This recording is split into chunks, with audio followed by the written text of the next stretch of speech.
someone dreams come true. Take time on an Deja vu. Hi, welcome. My name is Angelina. My name is Audrey. And you're watching an episode of Kpop Cancelled. Today we're going to be going on Reddit and looking at some unpopular K-pop opinions. Yes. I guess I'll keep talking. Hi, welcome. This is absolutely not the third time we're doing the intro. Disregard anyone who says otherwise. My name is Angelina. My name is Audrey. And today, well, no. You... What? Cut to the intro. So today we're going to go on Reddit to unpopular K-pop opinions, and I'm excited to see what they have to say. Yeah. Let's just get straight into it. Yeah. So the first one's really interesting. Okay, go. I would immediately sacrifice Ive and the Sserafim to have IZ*ONE back. Oh. So let me read this. I think enough time has passed. I think Ive and the Sserafim, especially the latter, The latter? I can't read.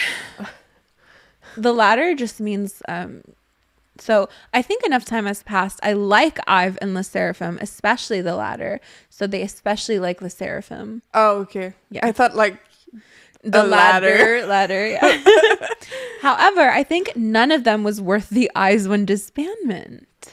Okay. The Sserafim have quite an interesting lineup, but their music is incredibly fast to age, in my honest opinion. Anti-Fragile was amazing, but I listened to it recently and realized that I'm already a bit sick of it. Most of the B-sides are okay. Most of them follow the well-established minimalistic route and are nice to hear, but there isn't that much spark, especially after the hype for the era that has passed.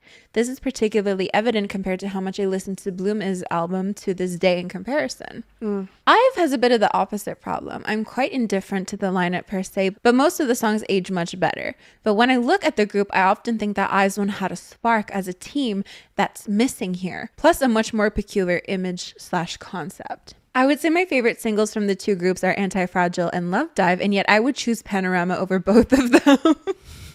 Well, I'll just point out right away, they're really not it's not the same group. So, No. But no, I totally get it. I would say that Fearless and 11 are amazing debuts, but La Vie en Rose conquered my attention a lot more.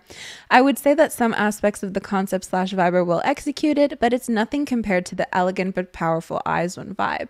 And honestly, both Ive and Le Sserafim seem to me a bit unfocused about what direction to go. Le Sserafim musically and Ive conceptually.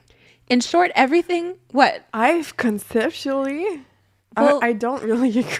I'm sorry, I'm listening and I don't agree with that. We'll get to it. In short, everything is decent or nice enough, but in all things, lineups, singles, albums, concept, I prefer what IZ*ONE did. In some categories, a slight preference, in other, a strong preference. So, after all, the disbandment just wasn't worth it for me. Why I think this is unpopular? Because all the bad luck of the post-IOI groups have been counterbalanced by a perfect career of the two post-IZ*ONE Korean groups. They have many fans and amazing success. Many users also probably didn't even follow IZ*ONE and are much more familiar with the new groups. Note, this is an ideal scenario which you can consider the groups without worrying for the members' careers, company agreements, and so on. No, I am not a cruel monster who wants the worst for the members as real people. We always need to be defensive on that one. Yeah. No, first of all, you're not a monster No. for thinking that. No. There's plenty of groups I would sacrifice to get 21 back. No, on a real note, there are plenty of groups I would willingly, wholeheartedly sacrifice to get other groups back. Just not at the same capacity, I think. No, well, okay. IZ*ONE was meant to be disbanded. Yeah. Like, everybody knew it. IOI was meant to be disbanded. Yes, the IOI groups, post groups had the curse. I would mostly sacrifice the IOI post groups to have IOI back than sacrifice the Sserafim and IVE to have IZ*ONE back. It's tricky. I wish they could just do both. I wouldn't. No, Why? I would keep IVE and the Sserafim. Yeah, they could do IVE and do Le Sserafim and have comebacks with IZ*ONE. Yeah, but I don't think. Then I nobody don't would know, be jobless. For me, Eyes One, I didn't follow them. I didn't listen to their songs. For me, it wasn't as genuine as IOI. I don't know IOI. I only know Okay. one song from IOI, so I can't say anything Yeah. about that. But I do miss Eyes One's concept. Which it was just so concept? elegant. You think? La, la, la, love you, hoes. And then? Violetta, do-do-do-do. I don't know. Should take a panorama. I liked Eyes One a lot more than IOI. I followed them a lot more than IOI. Even their B-side, Ayayaya. Beautiful. They just had what I would consider maybe a more unique concept in K-pop. Yeah, they kept the concept. What If do you mean? Like, IOI, it was like always a different concept. Mm-hmm. But Eyes One was more like, it's one concept, we will keep it. Yeah. But I don't know. I don't think It's fair. It's fair. You know, I don't think you're a monster for thinking that, because I do miss Eyes One too. I was more of a casual stan, but their concept was pretty unique in K-pop, as we literally see the people who left. Well, everybody left Eyes One, but the people who left to go into different groups are now doing more.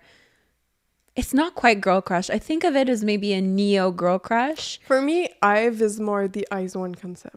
A little. It's a little continuation. All the groups but that are still like, because there's what Sserafim, there's another group who had an Eyes One member. No, no, I don't think it's only two groups. Not that I can think And of off the solo top of my artists? head. Yeah, pretty much. I thought it was because they're what 11, 12? They were 12. I think so. Did they all? Oh, as a debut casual it? stan, don't come for me. Did they all debuted? No, not everyone did. Like now, there's have- two members who are going to probably go into Queendom Puzzle. Oh yeah. They're in talks to go. Yeah, isn't that funny? Yeah. They were created by an Mnet And now they're going Mnet back. survival show Yeah. to go into Eyes One, and now they're going back. They might be going back into another Mnet show Yeah. to It's a possibly bit like- debut again. It's a bit like TOO became TO1. I have no idea about that, but I don't know. I think it would be cool if they could bring back Eyes One, but the whole allure of these things is that they're temporary. But I think people are starting to not like temporary groups as much. No, because it's especially dying with down. Kepler, It's dying with down. Kepler and now Zero Base One. Yeah. I feel like I hate all that I'm name. I feel like all I'm seeing is people just trashing it. Like, what's the point of putting your whole heart and soul into a group that you know is not going to last past 3 years? Now it's 3? Well, it's Is it 2.5 years. I thought it was 5. Oh, it was X1 who was 5 years. And they had... You keep bringing up months. boy groups. I have no idea what you're talking about. But X1 was the Eyes One of the boy groups. yeah, well, it's usually 2.5 years, so it's not a long time at all. And yes, you run the risk of any group disbanding before any time, but this is, it's going to happen. Yeah. It's in the contract that it's going to happen.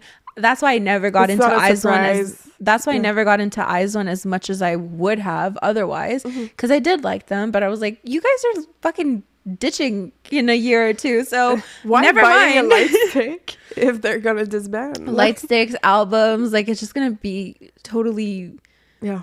worthless afterwards. So that's why I didn't get super fully into Eyes One. And I see this with Kepler as well. People just, they like the girls, but they don't like the music. And it feels harder to get into. So is it an unpopular opinion? Well, a lot of people disagree mostly. And Like disagree that it's unpopular, or they disagree with the post. I don't know how that works. The voting system is weird to me, but Well, anyways, I it is what disagree it- with the post. so you disagree. I wouldn't brought Eyes One back. You disagree that, okay, so you disagree because you wouldn't sacrifice Ivor Seraphim Exactly. to get Eyes On back. Honestly, it's tricky. I'm in the middle. I'm unsure because I did really like Eyes One. So No, I wouldn't. Ive is too precious to me. Can we- maybe, but not Ive. can we talk about your love of Ive Sure. recently? Not that recently, though. It's a little recent. Nah. It was since, like, Love Dive. Well, it's news to me. Because I'm always reticent. I'm always singing their songs. Love Dive. What's After like you and I. I'm always singing That's their true. songs. When we went to karaoke, you played, what was it? After Like. After Like? Yeah. Didn't know the lyrics.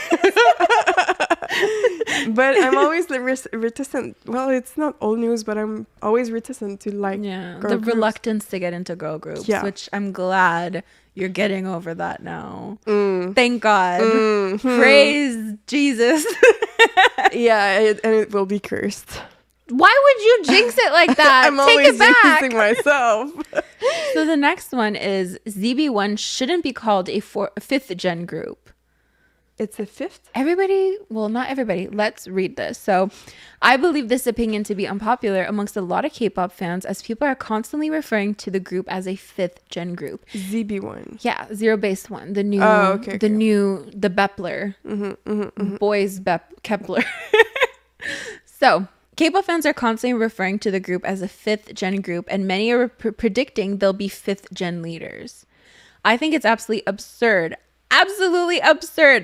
in capital letters that people have just decided to believe that we're now in fifth gen just because Mnet said ZB1. As far as I know, I don't think Mnet can just define generations whenever they want to. We're comfortably in fourth gen. We're comfortably in fourth gen, and even if we're currently in fifth gen, it wouldn't matter right now because we don't just assign a generation when we feel like it. They're applied retroactively. January 1st, 2018 didn't hit and everybody went, okay, gang, we're now in fourth generation, say goodbye to third generation, because it's not a sudden shift. It's a gradual change in sound, visuals, trends, and attitudes that we can really only view clearly after said changes has happened, which takes a while. I don't even understand the obsession with trying to move on from fourth gen. Some posts on here I've seen people suddenly deciding that we've entered fifth gen in 2022. Some fans need to understand that Mnet don't own K-pop. At the end of the day, they're just a broadcaster. They're busy today, guys. They can say what they want, but it doesn't make it true. Like saying produce wasn't rigged. Tee.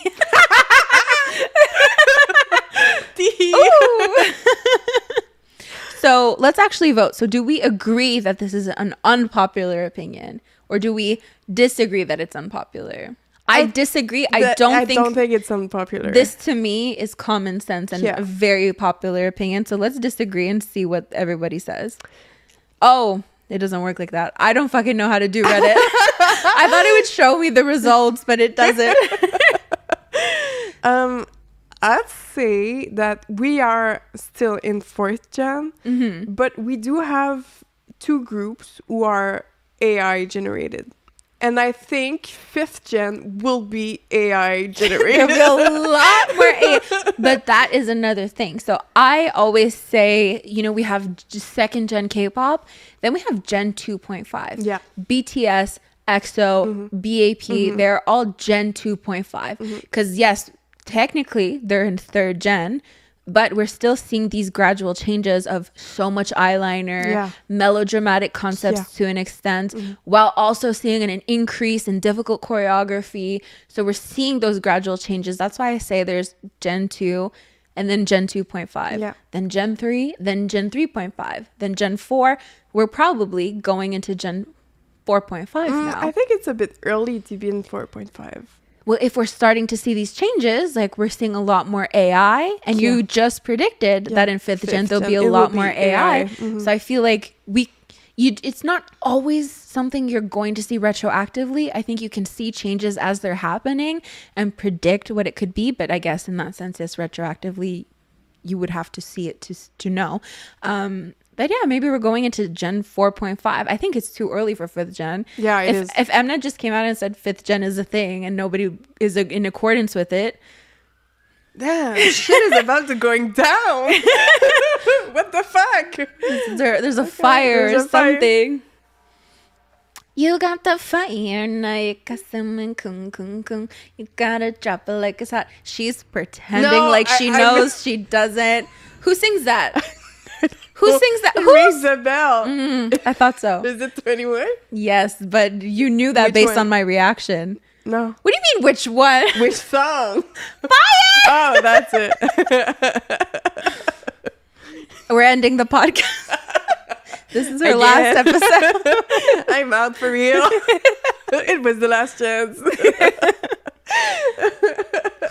I feel like you should know that. I knew it. Mm-mm. I'm sure you sang it in karaoke. Did you? No, No? I didn't know. Oh, so I know that song. I would hope so. Anyway, I'm kidding. All jokes.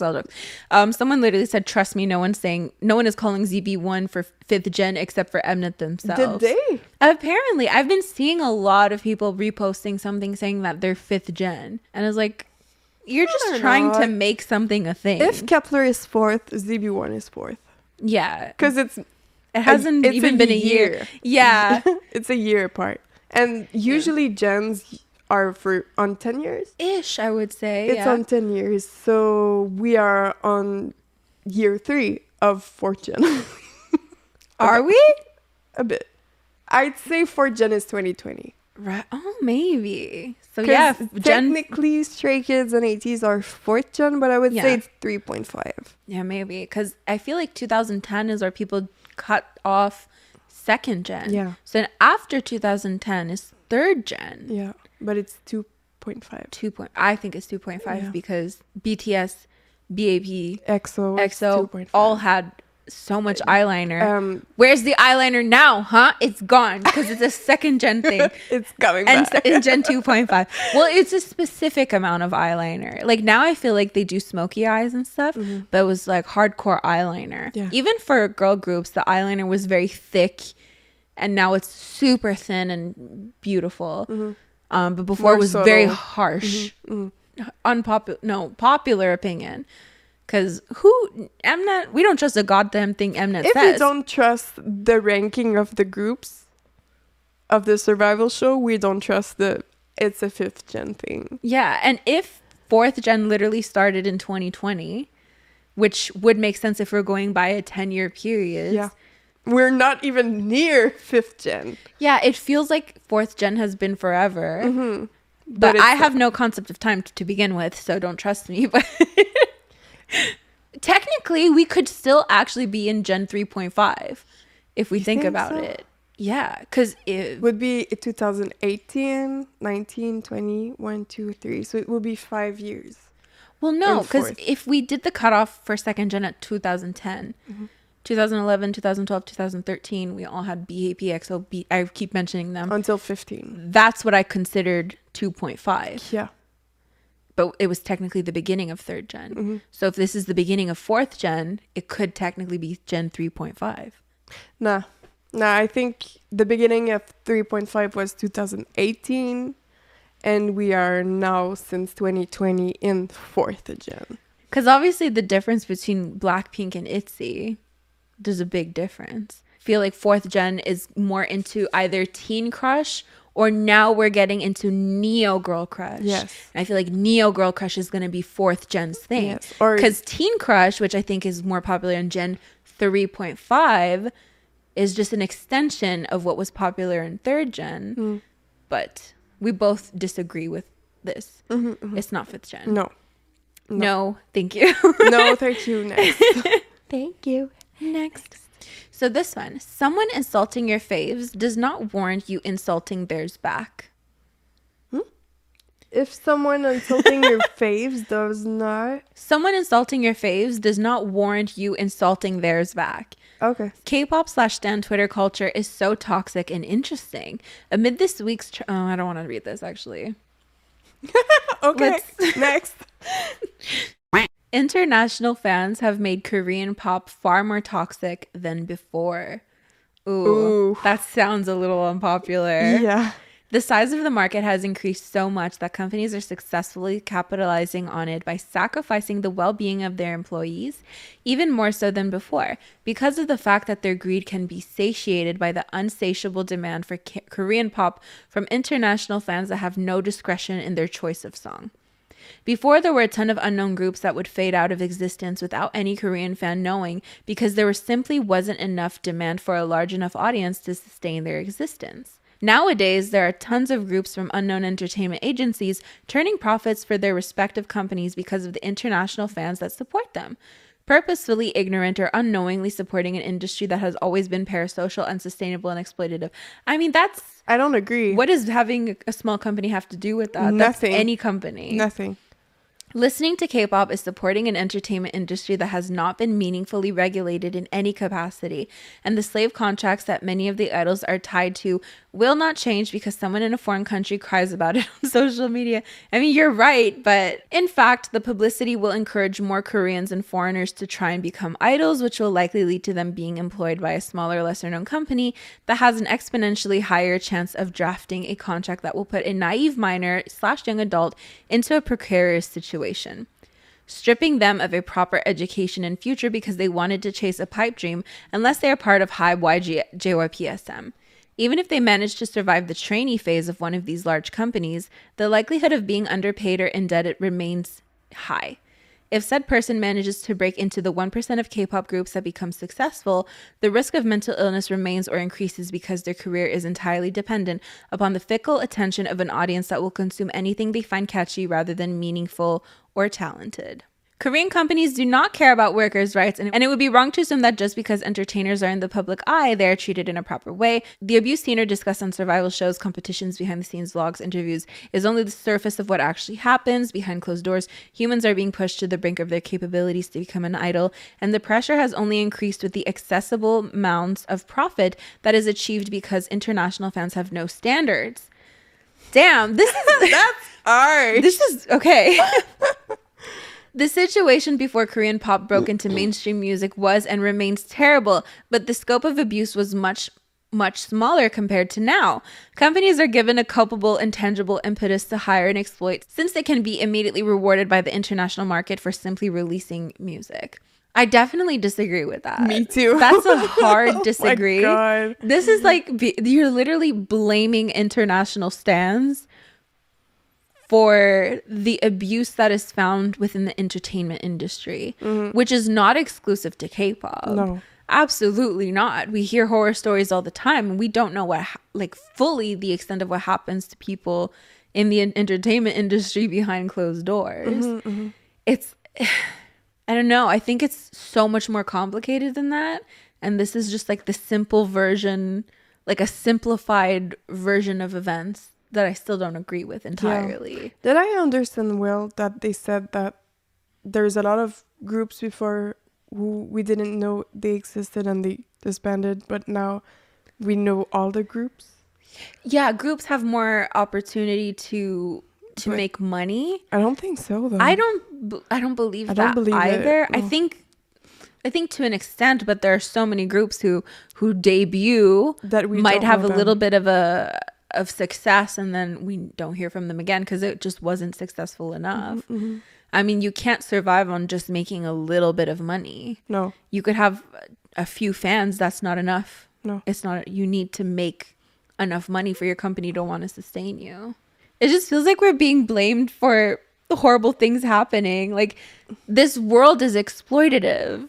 No matter what, if there is a profit to be made, you best believe a profit is going to be made at any expense. So I disagree with that. It's just that it's more noticeable now. Well, yeah, it was more eyes still, on it. Yeah, it was still, they were still making profit of them. They were still like having the worst stuff happening to them. But now we just know because it's more accessible. That's it. Before it wasn't. It was behind closed door and nobody talked about that. Yeah. Except like in talk shows when they say stuff, but it's a joke. So nobody take it seriously. But now if they say stuff, it's not a joke anymore. It's true. Even if it was true before. Yeah. Well, one of the comments says, so you're saying it's the fans' fault that companies treat their employees like shit? And then, I'm sorry, but this is pretty one-sided. As if the era of K-pop before international recognition was any better. Probably even worse. Yeah. The influence of international fans made the Korean industry more open to different ideas and standards. Heck, back in the day, they would never debut a girl group that is not underweight. True. We actually talked about that in the last episode. Yeah. International fans are calling out the issues of this industry, and its toxicity is not because of our support. It's just toxic on its own. But yes, this is a good wake-up call for us international fans to do better in calling out the flaws of the entertainment companies and not just blindly support our idols. I think that's a super healthy response to that. Like, I don't agree, but actually we could do better. Yeah. Mm-hmm. I could never. I could never. That's so healthy and like level-headed thing to say. I love it though, honestly. But yeah, interesting opinion. Mm-hmm, mm-hmm. Oh, Lisa's uncensored version of Money is useless. A short take, but I find the uncensored version of Money that Lisa performed recently on Coachella pretty useless. The F word doesn't add any emphasis on the meaning of the song. It's just there to be there. We literally talked about this morning. Did I wrote that? Did you write this? It actually makes the song worse and less enjoyable as it kind of contrasts with the flow and breaks it. It also has nothing to do with hyping up the crowd or anything. And while I don't find idols swearing in their songs a put off, this one just ruined the song for me. The reason I think this is unpopular is that I came across a lot of posts and comments praising the new version and saying that Lisa should release the uncensored version instead. P.S. I'm not sure if this is the right flair, but I'll just go with it. So mostly people agree with this. I totally agree. That's interesting. It's just it doesn't need to be. It doesn't vulgar. need to be there. No. I thought it was just clearer. Clear of what? Because Yeah, you thought it was like I need to drop some money. It was like I came here to drop. I can be the drop of some money. Yeah. Drop your fucking money. Maybe it wouldn't have been clearer, but I didn't think too much into it. I thought, oh, she changed it for Coachella. That's a fun little, can you call it an Easter egg? Because the locals wouldn't know the difference. No, they wouldn't know. But stans would be like, oh, she changed the lyric. I thought it was just a cute little thing. That's all I thought. But you hate it. No, I Horrible, don't like it. horrendous. I've never said that. It just doesn't. It's not necessary. Fair enough. And I don't care if they swear. If idols swear, it's not because it's swearing. It's just unnecessary. Because it's only 2 lyrics. It's not the whole song where she changed words, right? It's just that in the chorus. Yeah. Oh. I came here to drop some money. Drop your fucking money, yeah. Drop some money. Motherfucking money, yeah. I see where people are coming from, though. I'm not going to lie. It's cringe for me. It's a bit cringe, though. No? I don't know. Again, I didn't it's not super necessary, think of it. so it's like, I don't know, a tongue twister a bit. Maybe. Let us know in the comments what you think. This one. Hype Boy's chorus is annoying. 'Cause I know what you like, boy. You're mine. Can't make a hype boy. Another misheard lyric. So now I know this opinion isn't popular for obvious reasons. The song is extremely popular on the charts with so many monthly listeners. The song is even said to have saved K-pop 2022 with its refreshing concept, and the choreo for the chorus is also very replayed. The rest of the song is a total vibe. My favorite part is the post-chorus. It'd be a total bop for me if the chorus was excluded. I think I have something against New Jeans choruses, as I also found the attention, especially an OMG choruses, underwhelming while enjoying the verses. What's even funnier is that I liked Zero's chorus, which is one of the many, that's the worst part. Which is one many want to exclude for being empty weird, because it reminds me of Squid Game. Oh yes, it is. You said that too. It's the sample of the. That's it. Coca-Cola 맛있다. I don't think it's a sample. It is. Yeah. I don't think you can't say it is if we don't know. I'm sure it is. But Hype Boy's chorus, I hated it at first. It reminds me of an SM chorus. It's just full of weird fucking sounds that don't match together. I would say the pre-chorus sounds. No, listen to the chorus instrumentals. It's just a bunch of stuff that don't make sense in my opinion. See, that's even the beginning. Yeah, that's the pre-chorus though. So many sounds. Can't play too much of it, but I'd say Cookie is the worst. Yeah. Ugh. Cookie and Zero, I can't. I mean, it grows on you, but no, not Cookie. Ooh. Overdancing is worse than Underdancing. This Who is overdanced though? I think a lot of people say ATs, some members overdance, like San San and overdance? stuff. So this is unpopular because, for one, I've never seen anyone talk about this topic. Usually people will see someone giving all their energy and think they're going so hard in a good way, but they actually look very unorganized and uncoordinated. In some cases, overdancing is just as bad, if not worse, than underdancing. I would rather see someone giving 70% in a dance than giving over 200%. This is unpopular already.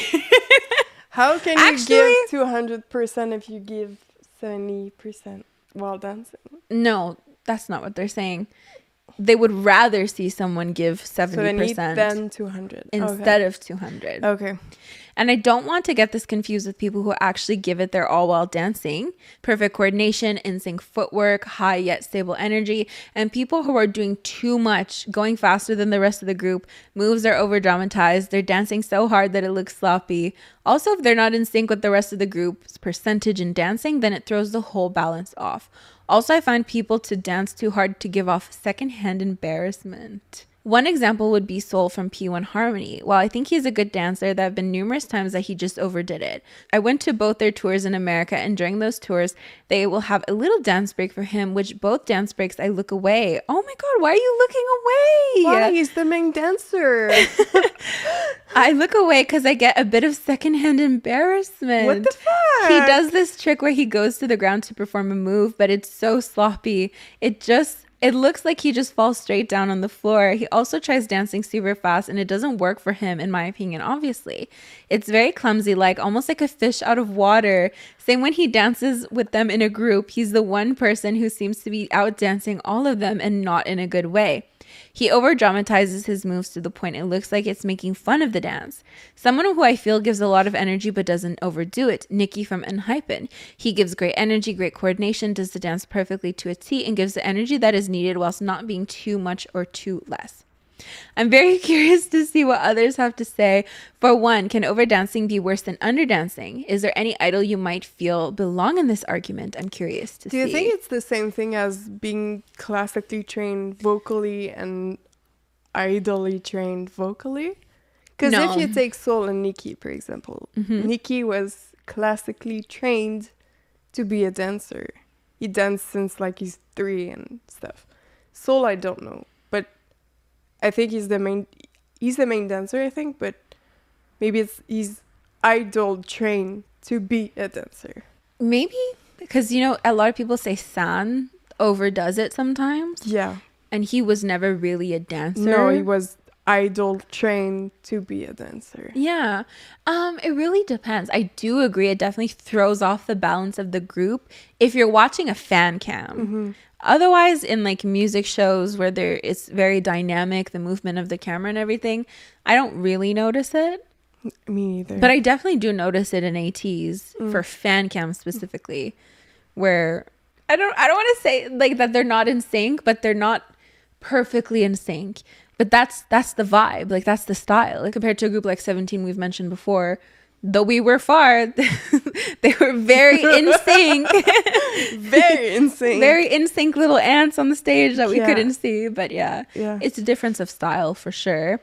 But some people do think it throws off the balance of the performance, which I can see sometimes. Because I often mention stage presence wise. There are some idols within specific groups where their stage presence is so amazing.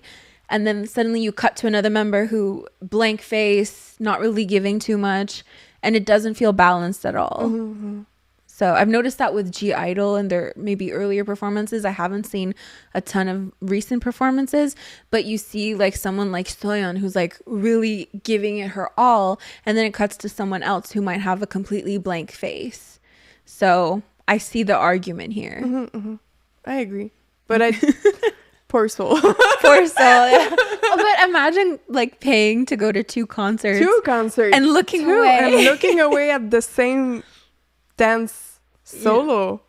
Don't look and away. Soul is so funny. I'm sorry. I don't really know P when I'm ready, but I know that Soul is a weird child. I don't know either, but Kiho said that. So, and yeah, Just enjoy. Don't get embarrassed. Like, what the That's sad though. I feel really bad that you like you would look away at your faves and feel embarrassed for them. I think like you know, it's fair to criticize, but if you're at a concert, oh my god. Anyways, I would prefer Overdancing compared to Underdancing. Me too. Because I've strayed away from many groups because they might be underdancing, and I just wasn't vibing with the performances. But Overdancing, I feel like, hey, the effort's there. Even if it might look a little weird, the effort's there. I'd say if you're overdancing to the point that you can sing your song, I wouldn't really like it. Okay, yeah. But if you're underdancing to the point that you can, it's a choice to sing better. Yeah. It's okay. But if it's like, because sometimes when you're underdancing, it's usually you're called the lazy dancer. Well, if you are a lazy dancer and you're singing, I think that's amazing. Yeah. The most recent example, I wouldn't consider it lazy dancing, but it was altering the choreography in the I Am promotions. Yujin, she wouldn't do the jump for the chorus. Yeah. And I think that was to prioritize her vocals. Yeah. So in cases like that, absolutely. I would rather see you underdance while singing But sometimes than anything. there's choreography that are made to not, for the main vocal to not jump to do the high note. Not always. But they don't do I it. feel like fourth gen doesn't give a shit. True. Like, it was mostly in second and for third Ning gen. Ning in Black Mamba, Yeah. she does her high note, and sometimes she's down She's on the ground floor. doing the high note, and like, yeah, she was Yeah. not. That song was not meant to be performed No. live, Mhm. and like you can tell. Mhm. So, I guess it depends for sure. I'm trying to find one. Me too. Oh, I kind of agree with this one. Mm. Jennie's "You and Me" should have stayed in YG's dungeon. Da-na-na-na-na, dancing in the moonlight. Unpopular because I've seen many people blanks love this song when she debuted it during their tour. In my opinion, Jennie has simultaneously the best solo and worst "You and Me" solos out of all the BP solo tracks. Pretty straightforward opinion. I don't have much to say about it. To me, it's just so lackluster and sounds like a demo of a song, that if that makes sense. I know it stopped being quality over quantity some time ago for the girls, but this song to me is just so bad. I wish she'd come out with something different for her second solo song and had showcased it as an actual comeback and left "You and Me" in the drafts. I have a question. Not a question. I have a conspirational theory. Shoot. What if "You and Me" is the sample? Because it's not out yet officially. Yeah, I guess you would consider it a demo already. So it's the demo. Yeah. We don't know if it's the official solo or not. She might never release it. Maybe. I think Maybe it's a special stage and that's it. maybe. Because Monster X Sambakcha, it's a unit with I Am and Juhan. They only performed it during a world tour. They never released it. Mm-hmm. And every Mom Baby wants that song to be officially released. So maybe not because it's Blackpink and YG and yeah. But maybe "You and Me" is the demo. Maybe it would never Yes. see the lights of the days. Because if you think of it, Jennie's solo came out in 2018? Yeah, I think so. How many world tours have they had since 2018? 2. Yeah. How many times is that poor girl gonna just perform solo? Like they've had plenty of world tours where she performs solo. This next world tour, They need to do it. they need have to have switch another it up. song. Yeah. They don't have enough songs. They had to pull something out of the fucking dungeon. And So- I'm tired of them doing covers. Yeah. So they need solo songs. I feel bad for the people who went to the first half of the tour and they had Jisoo's cover of Liar. Yeah. And then the second half they got her It's solo Flower. song. Mhm. See, I would be mad that's too. why there was no reason that ATEEZ couldn't perform Halazia for the second half of their tour. There was no reason. They didn't do it, right? They didn't. And people were like chanting Halazia, Halazia. Yeah. And then I remember people getting mad, like, that's so rude that you guys are chanting Halazia. I would have chanted Halazia too. I would fucking want to hear it too. What do you mean it's rude? You never know. Maybe it's like going to be a special stage and you're all excited. Just like Hongdongi Pong Pong. Leaders. Cheers. Cheers. Yeah. They released it. They didn't perform and they it. didn't perform it, but they kind of did it in the Asian part of the tour. The Seoul set list was different from the rest of the set list. So there was no reason ATEEZ didn't perform Halazia. Come on. And the people getting mad about people wanting them to perform Halazia, like, get a fucking grip. Yeah. You would want to hear it too. Yeah. Come on. Anyways, I agree. I think lyrically and the sound and everything, it does sound very underdeveloped. I just don't. I'm sorry, I but love Straight you. to Your Dome like is pretty lyrically. Shut up! That is amazing. How did you just not say you liked Sherry's episode, and now you're stabbing her in the back with this? I just don't get the lyrics of that one. Straight, because taste that pink venom. Okay. The pink venom. That's what Blackpink has, is pink venom. Yeah. And it goes straight to your head. It's addictive. Blackpink is addictive. So Dome is your head? Yes. Oh. See, I'm not... We didn't know that either. We had to Google what that meant. That's what Sherry said. She's like, it wasn't in our generation. No. Straight to your dome. Straight to your dome. Like, whoa. I literally thought it was like a concert. dome. A concert I thought dome. it was a dome. Like straight to your concert dome. Like Tokyo Dome. I don't fucking know. That's the only time I've heard dome. Yeah. I was like, what the fuck? Why is it so genius about that? Sherry explained it to me. Yeah, listen to Sherry. I should. But lyrically, you know, I Love You and Me, Dancing by the Moonlight, and then I hate it. You do hate it? Yeah, it's not my thing. And then like, look at you and look at me. It's like this. They've just referenced that so many times in their songs, like twice, but twice is enough. I think so. Okay.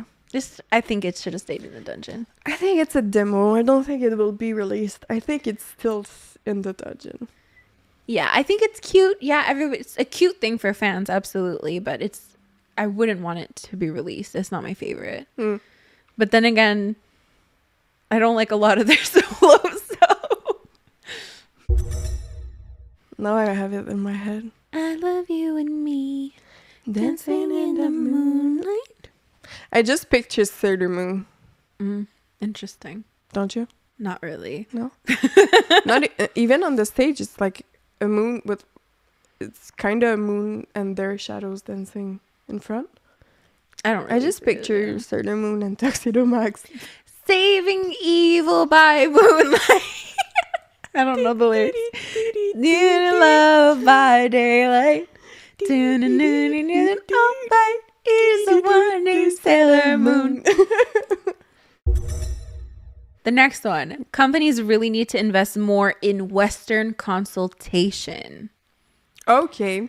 This is something I've been thinking about for a while, and I'm sure it already exists to a certain extent. I am extremely surprised by some of the choices made by K-pop companies regarding visuals, lyrics, and song titles when it comes to the inclusion of Western themes and phrases. Most recently, I thought about this listening to Tempest's recent mini album where one of the B-sides is named Freak Show. I'm not saying necessarily that this is ableist, but I feel like in general, Western countries perceive freak shows as a bad stain on our cultural society, on our cultural history.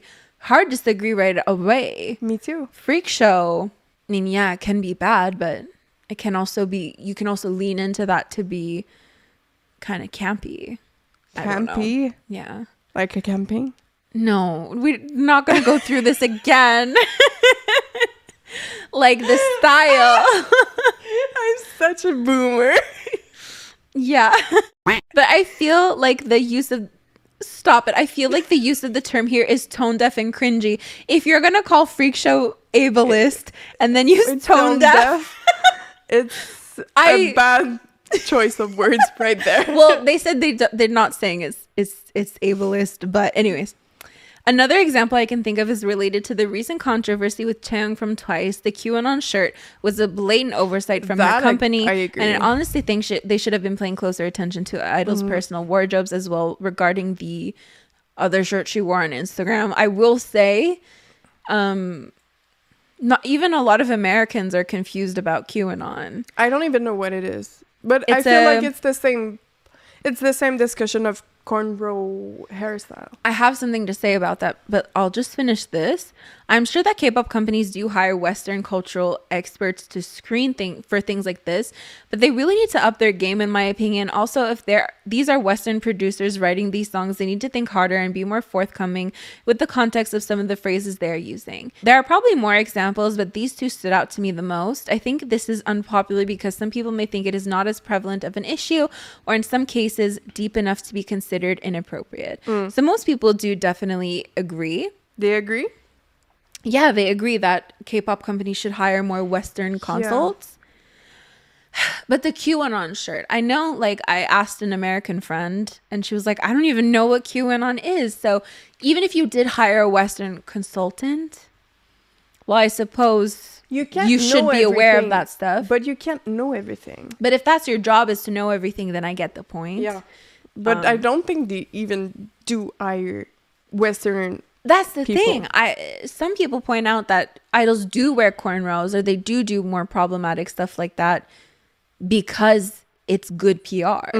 It's something that they can quickly apologize for, and then people kind of get over it. Or, you know, we see a lot of K-pop stans. They're fighting to save their idol's image and name by going on Twitter and trending different things to counteract what other things are being trended about their idols. The thing is, yes, there's a lot of Western artists who wrote the songs for K-pop groups. Yeah. But is Europe and Russia, it's in Asia, but it's Western. Is it Western? Yeah, it's Western. Is it considered? Okay, because Australia is considered Western too. Okay, because America, Europe, Australia, yes, it's Western, but it's not the same culture. It's not the same. For Europe and Australia, freak show can mean something else as in North or South America. That's true, actually. So even if you hire an American person to monitor the stuff that they're writing or wearing, I get where you're going with that. It won't be the same for everybody on the planet. But like, if that's your job though, is to know these differences, then that makes sense. You will be mostly specified. Not necessarily, because if you're a citizen of the internet, you tend to learn these things. Like, I didn't personally fully know about QAnon, but I hear it constantly in like right-wing speech. Like, I'm not in America, but I'm still very much aware of like a lot of political things happening in the US. So you can be aware of all these things, and then that becomes your job. If it's your job, you have to know. I would say I would mostly spot Make America Great Again than QAnon. Yeah, well, exactly. And in Europe, they would probably recognize that too. But not QAnon. No, but if that's your job, then you know. So they will have to Google everything. Well, no, because you just know this. Like I said, I didn't know fully about QAnon, but I've heard of QAnon. And I'm not even American. So just being on the internet and understanding what people expect. Yes, but I think it's mostly because of younger people are more inclined to stay on internet and grow and learn about that and be into the internet culture. If they're hiring someone, it would be someone in their 50s. Not necessarily. Who will be staying in their knowledge. No, because there's even new jobs, like intimacy coordinators on TV shows. That didn't exist back then. What is that? So if there's like sex scenes in movies, before it wasn't coordinated professionally, and you could have people walking around naked, or you could have things happen that aren't ideal. But now there's a specifically new job called intimacy coordinator, where this person talks you through everything. They make sure there's barriers between you and your partner. They make sure you're comfortable. They make sure if you're not comfortable doing that, You don't do that. That didn't exist before. So it's a new job. And I see like this girl on TikTok, she's very young and that's her job. And she works on TV shows and all that stuff. So there's new opportunities for new jobs and younger people to partake in those jobs. But I don't think K-pop companies care enough. Because sometimes I think it is strategic. It is strategic to have box braids or do something that could potentially offend people.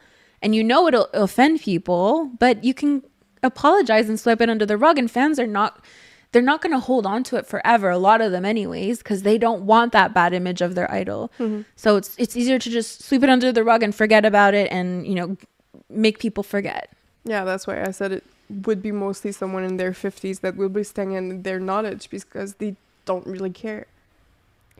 But that wouldn't be their job. No, it would just be like, is it okay? Yeah, it's okay. And then that's it. Well, that wouldn't be their job anyways. I don't know. I think if there was like Western consultation, I don't think that's a current popular job.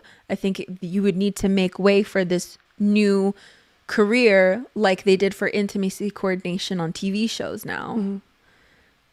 But anyways, I think it's an interesting idea. But the media thrives on small controversies. Even big, any publicity is good publicity, literally. Yeah. So I don't know how well that works. Shall we find one more? Yeah. Dancing in the moonlight. I don't see a problem with solo stans who don't hate the other members. So I just became a toxic solo Wanyan stan, so I feel like we should talk about this one.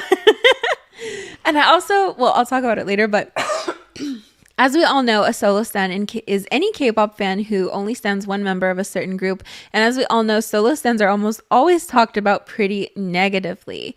I'm not a solo stan myself, but there are several groups in which I didn't find myself focusing on all the members the exact same amount of time, and even some of which my focus was more or less limited to one member until I gradually got to know the other members. So I can't say I don't understand the idea of only standing one member of a group, even if I haven't done it yet. So as per the title, as long as solo stans don't hate the other members, try to insult them or praise their favorite member, or otherwise spread unconstructive comments and negativity about the full group, I don't see the problem with them. They're free to consume the group's content any way they please, and I don't personally see the point in policing someone's harmless preferences like that. The reason I think this is unpopular is because it's hard to come across the term solo stan without the word toxic right before. I literally just said I'm a toxic Wanyan solo stan. And I think this has given a lot of fans the wrong idea about what a solo stan is, and an assumption that standing only one member is inherently toxic when it's just a personal choice that doesn't include hating on the other members in and of itself. What do you think? So is a not toxic solo stan just someone who is biased? Yeah, I guess so. It's like when you say my bias is X person, technically you're a untoxic solo stan, no? Yes, but when you ask people that, they'll be like, but I love all the members equally. I just love this one like a smidgen more. This person, like me, I love Wonyoung. There's nothing against the other members. I just don't fucking know them. Well, you know Liz.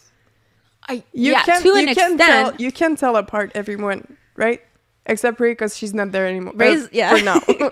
I'm like a baby with no object permanence. So if someone's not there, they don't exist to me. So unfortunately, Ray not being there, who is she? I don't know. Anyways, I don't know. I just think it's stupid to police the way people want to enjoy K-pop. Like, I've seen people post TikToks about this as well. Like, you can be a solo stan if you meet these requirements. And it's like, no, you can do whatever the hell you want. Be a solo stan. I don't give a shit. People are so toxic on the internet. And maybe it's just me because I read a lot of comments, like my own comments. Your preaching isn't going to change anyone's mind. People are shit and they're going to continue to be shit. Like, you can be a solo stan. I don't think there's anything wrong with just liking one member. Some other members might be insufferable as hell. What do you know? Yeah. Just because you're blinded by your love from them doesn't mean that everyone has to be too. Do you think solo stan are legit baby stan of the group? and they only notice one person. Like, I obviously I'm a baby I've stan, so maybe that's why I'm a toxic one known solo stan. But it's somebody. Oftentimes it is quite toxic, I'll admit. Because, like, okay, if we take, for example, NMIXX, I don't know them at all. I know only one person, Lily. That's it. So I'm a solo stan. No, you only know her. You don't stan NMIXX. You don't love Lily with all your heart. Would you die for Lily? No. Would you take a bullet for Lily? No. Solo stan, you are not. Okay. Would I take a bullet for anyone? No. So she's an auntie of everyone. Okay, sorry, good to know. Like, no. Sherry would take a bullet for Jennie. But I feel like she'd probably take a bullet for all of them. Who fucking knows, right? She will jump left and right and center for them. Yeah. She'd give everything for those girls. But it would be like if Sherry only liked Jennie. She thinks all the other members are untalented and she doesn't like any other members. I don't. That's a toxic solo stan. I don't get that. You have people who are like OT1 or OT2 of a group. So you only like one or two members. The rest of them you don't like. People have a huge issue with that. But I don't. I think it's okay because sometimes you only like those two members. Maybe you just don't vibe with the personality of the other two members. You don't like their performances. I don't know. Am I speaking from personal anecdotal experience? We won't name the group. But yes, there are some groups where you just like two members or you just like one member. And you just can't police what people do. What about people who just like one member? That's fair too.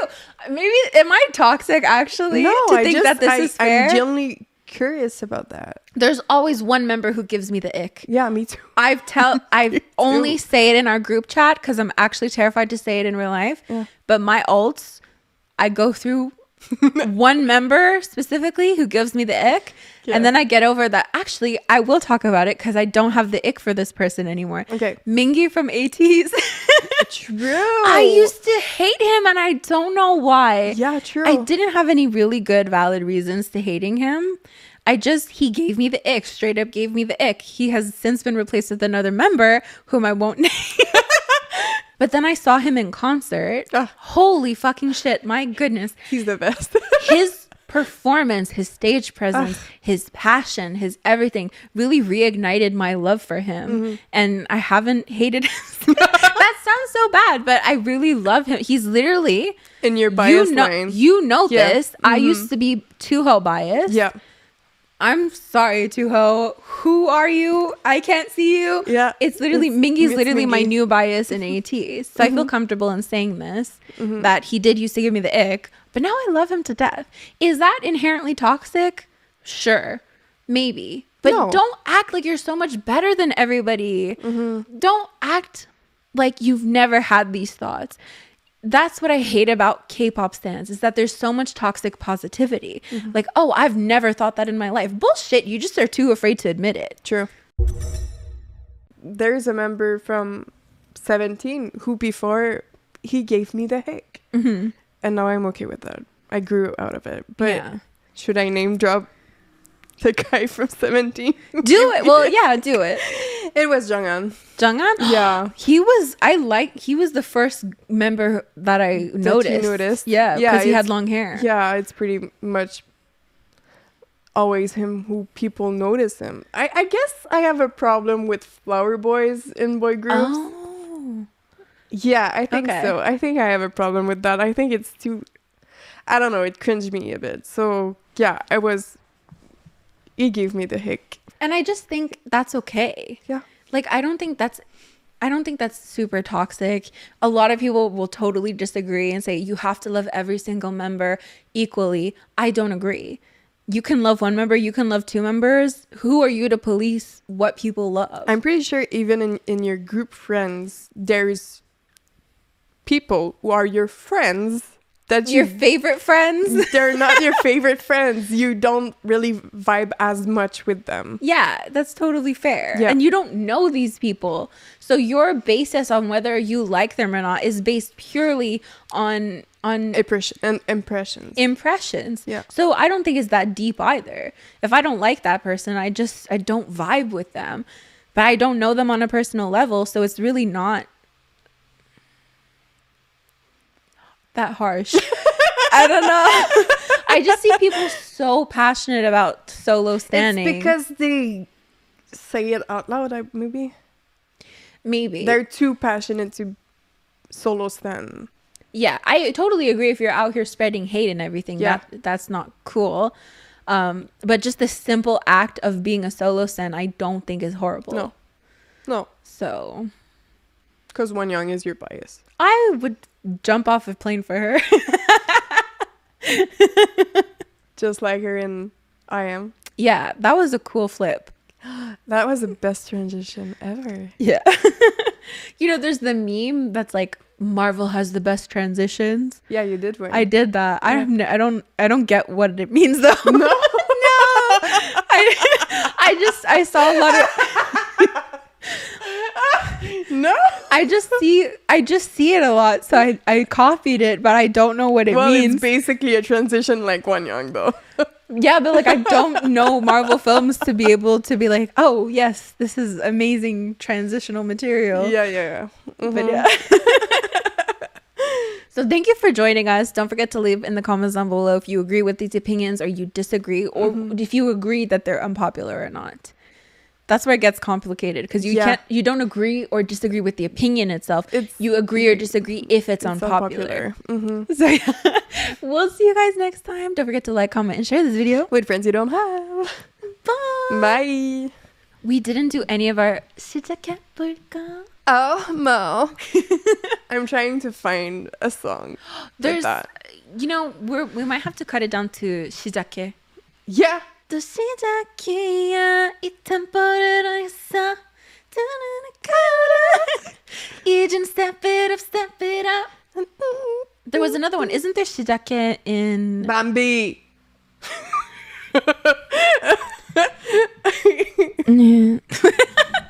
So no, don't cut it to 시작해 because I will fight you.